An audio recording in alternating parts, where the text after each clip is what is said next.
know, it's sharper, it melts better, so it'll release some of the fat and the salt, which I really do like. Speaking of prosciutto, I put prosciutto under my mozzarella, and the reason I do that, it renders better. It won't get so dry, but it will render some of that aged fat and salt out into the sauce. And with this semolina crust,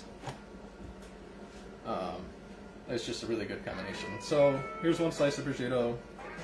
Usually break it in thirds, kind of ball it up. Kind of like you're doing raw Italian sausage, I guess.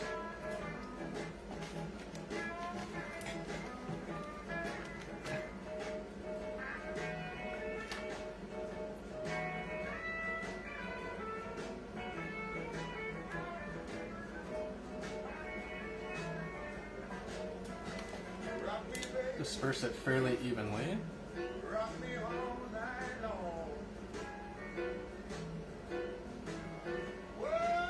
So this prosciutto I opened the other day, left it in the fridge. It's particularly wet when you first open it. So I will usually open it the day before I want it, leave it in the fridge and let it dry out a little bit. And if you do it long enough, you get these edges that are real dried out.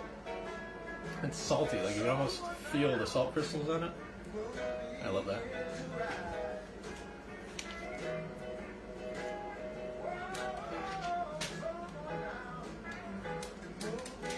If you are just joining me, some of the news that I had to release today is that I'm going to be starting a video podcast where I'm going to cook for guests while we chat about life. I'm going to call it Growing Peppers.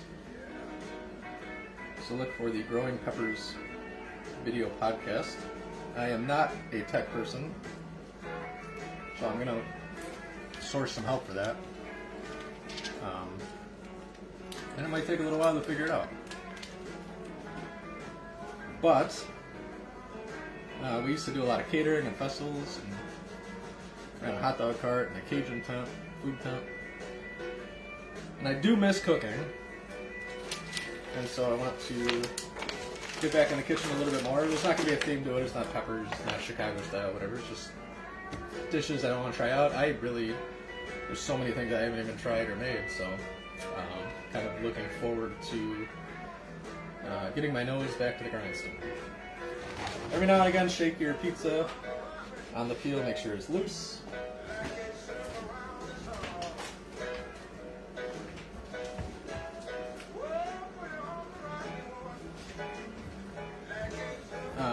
In the book, I go through the toppings and what you would put under cheese and what you put on top of the cheese. Prosciutto, I like under the cheese. Depending on who you're going to talk to, there's very little right and wrong with pizza making, right? Like, I'm cooking this for me, I'm going to make it the way that I want it, the way that I feel like it comes out best. So I put the prosciutto under the cheese because I like that salt and that aged fat to render out. So we have crushed tomatoes, pecorino romano, prosciutto, and then we're just going to do whole milk mozzarella. This is low moisture whole milk mozzarella. You definitely want low moisture, no matter what you do. Depending on what part of the country you're in, you could probably only find part skim.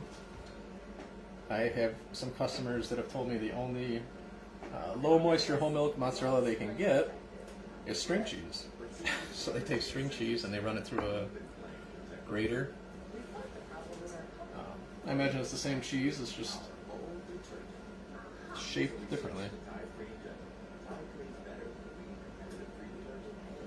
Alright, so this might be a little bit more cheese than you'd want on a cured crust like this, but I will go with it. And then I put some of my perfect pizza seasoning on there. You can get it at chicagojohnnies.com, Amazon, Walmart.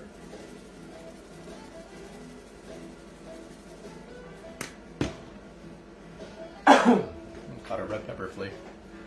And then wet ingredients on top of the cheese. So this is the sauteed spinach.